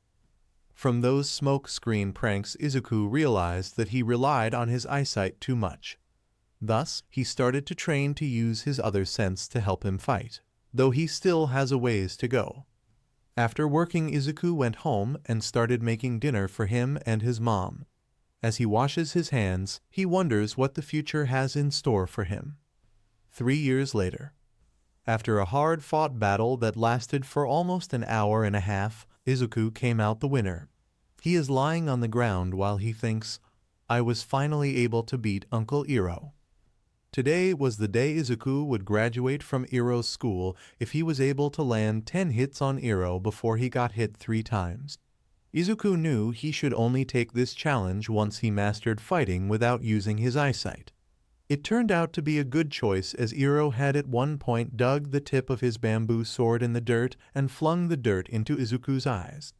Good thing I trained for that, Izuku thinks as he then blocked the attack Iro made after he blinded Izuku. Good job, Izuku, you were able to get 10 hits on me. That's impressive since I only got 1 hit on you in the beginning. Iro rubs his arm as it still hurts from Izuku's 10th hit. Izuku then stands up and turns toward Iro. Izuku had grown taller the last few years, growing an inch taller than Bakugo, which pisses him off greatly. Izuku was also to grow some muscles and a 6-pack. He wasn't bulky either since he made sure to not lose any speed as his strength grew. While he was lean, he was built like a brick shithouse with the speed of a jungle cat. He didn't even need to wear his ankle weights anymore. No one ever knew this though, since Izuku liked to wear baggy clothes, so they always hid his muscles. I had a great teacher. Izuku smiles and he bows towards Uncle Iro. Well, I had an amazing student. Iro bows back and then hands Izuku a piece of paper. It was a certificate that says, Graduate of Iro's Dojo of Swordplay, with Izuku's name printed at the bottom. Izuku smiles as he takes his certificate and takes off his bandana and wraps it on his arm. Iro then hugs Izuku with tears in his eyes. I am so proud of you, my nephew. Izuku also hugs back with watery eyes. Thank you, Uncle Iro. They then break the hug as Iro puts his hand on Izuku's shoulder. While you may have graduated, please know that you will always have a home here. Izuku smiles as he puts his other arm on Iro's shoulder. I will, Uncle. Izuku puts his stuff away as he gets ready to head home. He has school tomorrow and is a little tired after the fight. Once he has dinner and hangs up his new certificate, he goes to bed early so he doesn't fall asleep in class. The next day, Izuku is running to school until he stops when he sees a villain attack start to take place. Oh cool, it's the new hero Kamui Woods. He is really making a name for himself, and he's not been a hero for more than a month. Izuku smiles as he writes in his hero notebook volume 13. The man next to Izuku with a star-shaped head smiles. Let me guess you're a fanboy, right? Izuku looks at the man and sheepishly scratches the back of his head. Yeah, I just want to be a hero so much because I think they are so cool. Kamui then starts to end the fight with his ultimate move. It is time to end this. Binding lacquer chain PR. Canyon Cannon. Kamui is then interrupted by another hero kicking the villain. She is a blonde woman wearing a skin-tight purple and peach-colored hero suit with a purple mask that has horns. Her quirk looks like it can make her grow to be the size of a building. Nice to meet you. My name is MT Lady and I'm a new hero in these parts. She smiles then winks as photographers start to take her picture. Kamui is on his knees and he thinks of how she just stole the spotlight.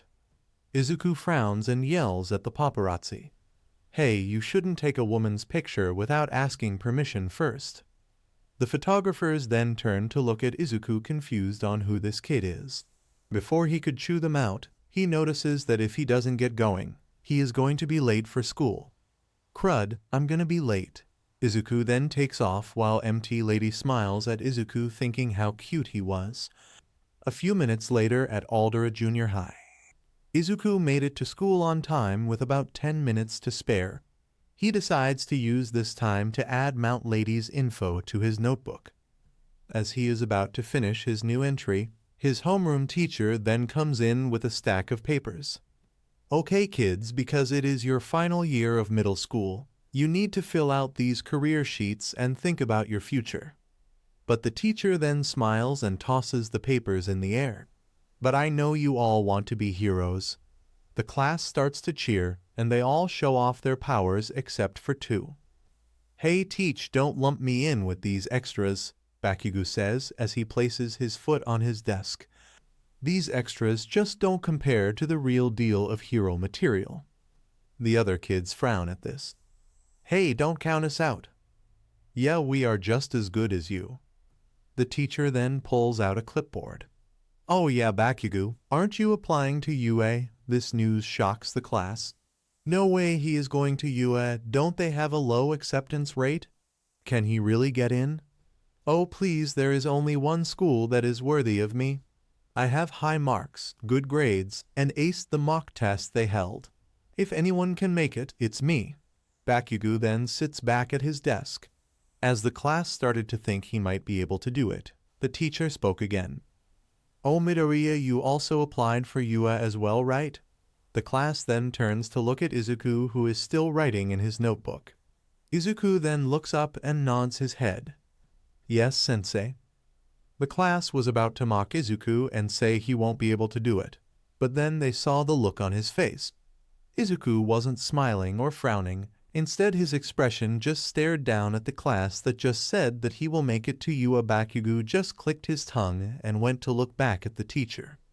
The teacher then cleared his throat and started class. Sometime later. Meanwhile, while Izuku was in class, a robbery was taking place. A big villain who looked like he was made of slime and sludge had stolen a few purses. As he was running down the street, civilians got out while wondering where the heroes were. Why has no one stopped him yet? Can someone call them? I hope someone can stop him. It was at this time a lanky man came out of a convenience store and heard what's happening. He then started to bulk up. Have no fear. Why? Because I am here. School has just ended and Izuku is packing up his stuff and grabbing his kendo sword. Sometimes, if he feels like it, he might challenge his school's kendo club. Today, though, he had other plans. As Izuku passed by Bakugo, he just gave him a simple goodbye and left. See you later, Kaken. TCH later, Deku. Bakugo rolled his eyes as he packed up his stuff as well. As Izuku was walking out of his school's entranceway, he pulled out his phone to look up a map.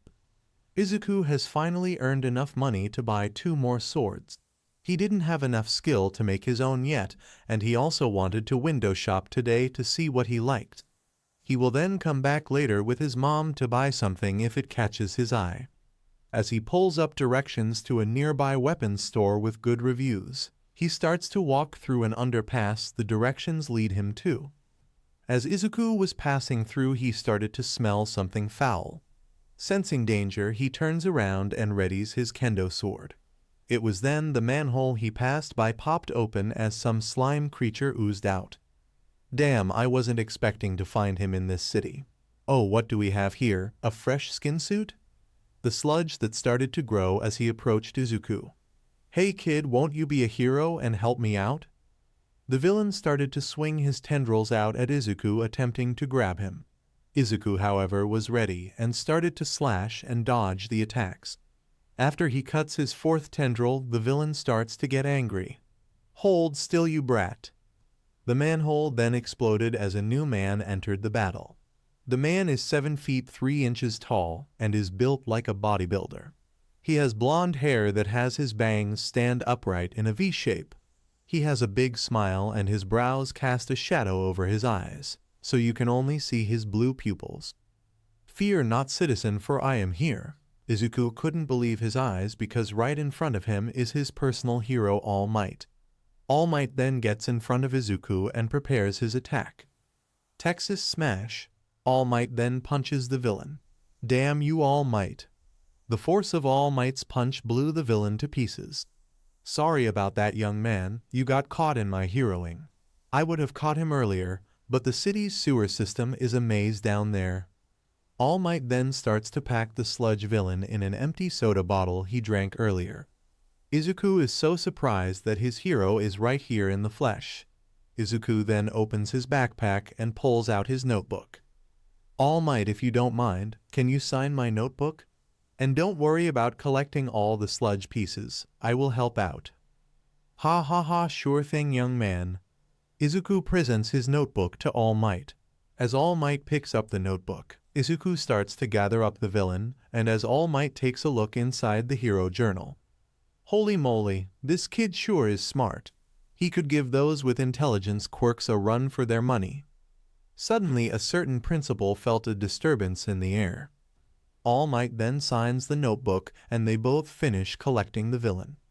Thank you for that, young man. Now I must be on my way. Izuku's eyes went wide. He still had a very important question he had to ask him.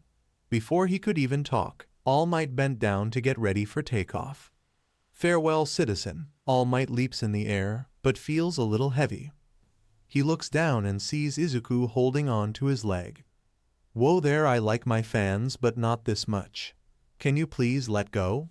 All Might, I can't. If I let go I might die from falling this high. Izuku, oh that's right. Here, let me land on this building. All Might then lands atop of a building and Izuku lets go. Now bang on the door till someone opens it. I must be off. Hold on All Might, I have a quirk question. Look kid, I don't have enough time to stay. I need to know, can I become a hero without a quirk? All Might is surprised at this and turns to look at Izuku. However, he starts to smoke and coughs. Damn, I ran out of time. I wasn't lucky enough to be born with a quirk, but I want to be a hero no matter what. I need to ask you, my own personal hero, do you think I can do it? Izuku then looks up to see a skeleton standing where All Might was. The new man was lanky, slighter shorter, but hunchover, so he only looks about 6 feet tall. He was also blonde with his bangs almost reaching his chin, though he still has a shadow over his eyes. A few seconds of silence pass as they stare at each other. Imposter, Izuku yells out as he points to the man.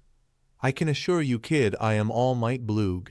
The man coughs as BLD comes out his mouth. No way. All Might is a giant of a man who always has a smile on his face in the face of fear. All Might then frowns and says, there is plenty of fear behind that smile. Izuku looks confused as All Might then sits down. Look kid, I'm going to tell you how I got like this, but you need to promise to not tell anyone about this, alright? Izuku nods his head and listens. You know those guys at the pool who suck in their gut to look more in shape? I'm like that. I got in a fight about 5 years ago that weakened me to this state. Izuku then asks, was it the fight with Toxic Chainsaw? All Might is surprised, then shakes his head no. You know your stuff, but that guy couldn't even land a single hit on me. This fight I kept out of the public's attention. It left me this nasty scar. All Might lifts his shirt to show an ugly scar on the left side of his stomach. Izuku gasps at the horrible scar. After the fight I lost about 50% of my stomach and had to have surgery. The surgery took almost all my energy, and now I can only fight crime for about 3 hours a day. That's why I smile kid, to hide my fear and help make everyone feel safe. A true hero never gives up. All Might then pulls down his shirt and stands up. Now let's get off this building. As All Might heads to the door, he is stopped by Izuku. All Might, you didn't answer my question. All Might turns around and is shocked to see a look of pure determination on his face. I have trained almost all my life to help me become a hero without a quirk. But I have to ask this from my own personal hero. Do you think I can become one? All Might looks at Izuku about to say no, but then looks into his eyes. His eyes look like they had a storm raging within them, ready to be unleashed. For some reason the kid's eyes reminded him of his smile. He feels safe as these eyes watch over him. All Might scratches his head and against his better judgment says, honestly, it won't be easy, but if you train really hard you might be able to. I know of a few heroes who don't even have suitable quirks that help fight villains. Some even have quirks that only give them a small advantage, but still need to train to be strong in order to win the fight. All Might then looks at Izuku. So yes, I think you can. It just won't be easy. Izuku smiles and thanks All Might. They then both leave the building, but one waits a few minutes after one leaves so they don't get in trouble. As All Might walks to the nearest police station, he tries to tap the bottle he had in his pocket that held the villain. Well, I hope you like the food down at the precinct. All Might then realizes the bottle and villain are gone. He then hears an explosion at the nearby market. Oh no, All Might then runs off. When he gets to the market, he sees some heroes hold back some civilians as the sludge villain destroys everything. Damn it, I let him escape. He then hears the heroes say the villain has got a hold of a hostage. It was apparently a male middle school student who was hanging out at the market. "No, I can't believe it. I let everyone down and I'm already at my limit. I'm sorry, young man. I am sure another hero will come by and help. Just hold on." Izuku, meanwhile, is heading to the market while admiring his new signature. He then hears an explosion and runs to see what's going on. When he gets to the market and sees the same things All Might saw, he also sees the sludge villain with a hostage and thinks to himself, "Oh no, I thought All Might had him captured. How did he escape?" Izuku then remembers holding on to All Might's leg. "It's my fault. I let him fall out of All Might's pocket because I wanted to ask my stupid question. And I even wasted All Might's time so he can't come in to help." Izuku clutches his shirt and looks at the hostage. "I'm so sorry, but I'm sure a hero will come to help you. I'm sure of it." Izuku's eyes start to water. "I am a disgrace." All Might clenches his fist. "A real hero will come to save the day, Izuku." "I am pathetic, All Might." "I'm sorry, Izuku." Izuku then sees who the hostage is and is surprised at who it was. It was Bakugo, and the villain was using his quirk to cause the fires and explosions. Izuku's eyes go wide as he stares into Bakugo's eyes. They showed he was scared. Izuku then drops his notebook, puts his kendo sword in his mouth and runs. The heroes and All Might are surprised at this, and the heroes try to stop him. "Stop, you're gonna get yourself killed," Death Arms shouts. This didn't stop Izuku as he then picks up a pipe and piece of wood that are the size of regular swords. "Not this brat again, sludge villain." Izuku then remembers page 25 of his hero notebook about Kamui using his quirk to cause the villain to flinch. Izuku then swings his left sword the piece of wood and hits a rock right into the villain's eyes. "Arug!" the villain screams as he loosens his hold on Bakugo, who is now able to breathe. Izuku then gets into his stance and says, "Three-sword style onigiri." Izuku then slices off the top part of the villain's that has the villain's eyes and mouth attached to. Then Izuku picks up Bakugo as he drags him to the heroes. "Deku? What are you doing here?" Bakugo: "I don't know. My legs just started moving." Izuku then looks at his childhood friend and smiles. "Plus, I couldn't just stand there and watch you die." The crowd and All Might are surprised at this sudden change. All Might even more so at what the kid just said. All Might then starts slowly changing. "This kid, what am I doing? A real hero fights no matter the cost." The villain then reforms and looks at Izuku. "You stupid brat. I am done playing with you." The villain then launches a huge tendril at Izuku. Izuku isn't afraid though and gets ready to defend. As the tendril is about to hit, a huge puff of smoke appears. As the smoke clears, Izuku then sees All Might blocking the attack. "All Might, Izuku? I really am pathetic. I told you the traits of a great champion, but I see now I wasn't living up to my own ideals." All Might then pulls his fist back. "Pros are always risking their lives. That's the true test of a hero." "No, I won't lose to you again," the slime yells as he readies another attack. "Detroit Smash!" All Might yells as he punches the villain. The force was so great that the other heroes had to block the wind from hurting the civilians, and the wind pressure also put out the fires. After the wind dies down, the clouds start to shift as it then starts raining. He changed the weather with just one punch. Death Arms says in disbelief. The crowd then starts cheering as All Might looks at Izuku checking on Bakugo. After the villain was taken away, Izuku was being told off by the heroes. Thankfully, because he didn't use a quirk and he used no real weapons, he just got a slap on the wrist. Bakugo meanwhile was being commended for being brave. All Might meanwhile was being interviewed by some reporters. Izuku was able to leave and started walking home with his notebook back in his bag. Izuku wanted to apologize to All Might, but All Might was gone before he was done being lectured. As Izuku is walking, he is then stopped by Bakugo. "Listen here, Deku, you didn't save me, all right? I am still better than you." Bakugo then storms off. Izuku rolls his eyes at Kaken still being the same. Izuku then was about to walk home only to be stopped again. I am here. All Might then comes around the corner looking for Izuku. All Might? What are you doing here, Izuku? Ha ha ha, I am here because I stand for justice, for I am All Might Bleg. All Might then transforms back into his skinny form. Izuku is freaked out thinking about how he will never get used to that. All Might then stands up and looks at Izuku. I actually came here looking for you. I wanted to thank you for what happened. Izuku is surprised at this and clenches his fist. No, I'm sorry, All Might. I got in your way, wasted your time, and made you lose the villain. There is no need to thank me. All Might then raises his hand. Please let me speak.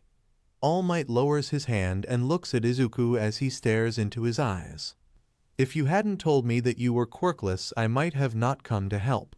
When I saw that this quirkless kid was running into danger, while the other heroes did nothing, it inspired me to act. Izuku is surprised at this and his eyes tear up. I heard you say that your legs were moving on your own when you charged in to save the other kid. It reminded me of how other heroes say how the first became a hero. Izuku is crying while clutching his chest. They all say the same thing. Their legs started to move on their own. I wanted to thank you and change my answer from earlier. Izuku is confused at what All Might means when he says he wants to change his answer. Young man, I don't think you can become a hero. I know you will. All Might points at Izuku as he is crying. Izuku is gripping his fists so hard they might bleed. When I saw you move, it was amazing how you swung your weapons with such strength, such precision, like nothing would stop you from saving your friend. Izuku is now trying hard to not fall to his knees. It looked crazy at how you were using 3 swords to fight, but it was clear you have the skills to back that up. All Might then smiles as Izuku starts thanking him. All Might then holds out his hand towards Izuku. I deem you worthy of my power. My quirk is yours to inherit. Izuku then looks up at All Might and tilts his head in confusion. Huh, Izuku? Ha ha ha, you should see your face right now. Don't worry, I'm not gonna force this thing on you. Listen well, young man, this is your choice. Do you want to accept my awesome power or not? All Might yells out while BLD explodes from his mouth. Izuku is confused as he looks at All Might. What do you mean? What are you talking about? All Might then wipes the BLD from his mouth. Listen, there are a couple things you should know about my abilities. Journalists always guess that my quirk is some kind of super strength or invulnerability type quirk. In interviews that ask about my quirk, I joke or dodge the question. It is because the world needs to believe that their symbol of peace is just a natural-born hero like anyone else. Izuku is staring at All Might with his utmost attention. But I'm not. There is nothing natural about my ability. I wasn't born with this power. It was a sacred torch that was passed down to me from someone else. All Might spreads his arms apart as he tells Izuku this. Someone gave you this quirk. No way. Izuku. Yes way, and you're next. I can give you my abilities. Izuku then looks at All Might with his eyes wide as they have ever been. Wait, hold on, this is a lot to process. It is true that there has been a lot of debate about what your quirk is. Nobody has been able to figure it out. It is one of the world's greatest mysteries. The idea of being able to pass on a quirk or ability sounds crazy to me. Thankfully, because Izuku isn't as nervous anymore, he doesn't mutter a lot. Look, you are just gonna have to adjust to this new reality and accept this new truth. I can transfer my quirk to someone else. And that is just one facet of my secret abilities. All Might then holds out his arm with his hand cupped open. The true name of my power is One for All. One for all, Izuku? Yes, one person improves the power and then hands it off to another person. It continues to grow as it is passed along. It is this cultivated power that allows me to save those in need of a hero, the truth behind my strength. All Might then grips his hand as he finishes his reality-shattering truth. Izuku stares at All Might's fist. Why would you choose to give me a gift like that? I was on a long hunt for a worthy successor, and then I watched you jump into action as the rest of us stood idly by. While you are quirkless, you were able to save that boy. You acted like a hero. All Might. Izuku's eyes tear up as All Might praises him. Seriously, you gotta stop crying so much if you want my quirk. Come on, kid. Izuku then clenches his hands as he looks up at All Might. He said so much to encourage me. He even told me the secret of his power. How can I turn him down? Okay, I'll do it. Yes, Izuku. No reluctance. That's exactly how I figured you'd respond. All Might. But it wasn't that simple. Receiving All Might's power turned out to be no easy task, as I'd soon found out. Izuku. Izuku Pav. All Might then gave me his phone number and told me to meet him tomorrow morning at Dagoba Beach. I then walked home and had to calm down my mom after she had heard the news about what happened. After dinner I went to bed so that I could meet All Might bright and early tomorrow. This was the first step on how I was able to get my quirk. Thank you for joining us on this incredible journey through What If Deku Mastered 3-Sword Style Like Zoro. I hope you found it as intriguing and thought-provoking as we did. A big shout out to GhostKnightTwilight for crafting such a compelling story. Don't forget to check out their profile on Archive of Our Own for more amazing works. The link is in the description below. If you liked this video, please give it a thumbs up, share it with your friends, and don't forget to subscribe to What If Deku 2.0 for more fascinating explorations into the world of fanfiction and fantasy. Your support helps us create more content like this, and we're always excited to hear your thoughts and suggestions in the comments section. See you guys in the next video.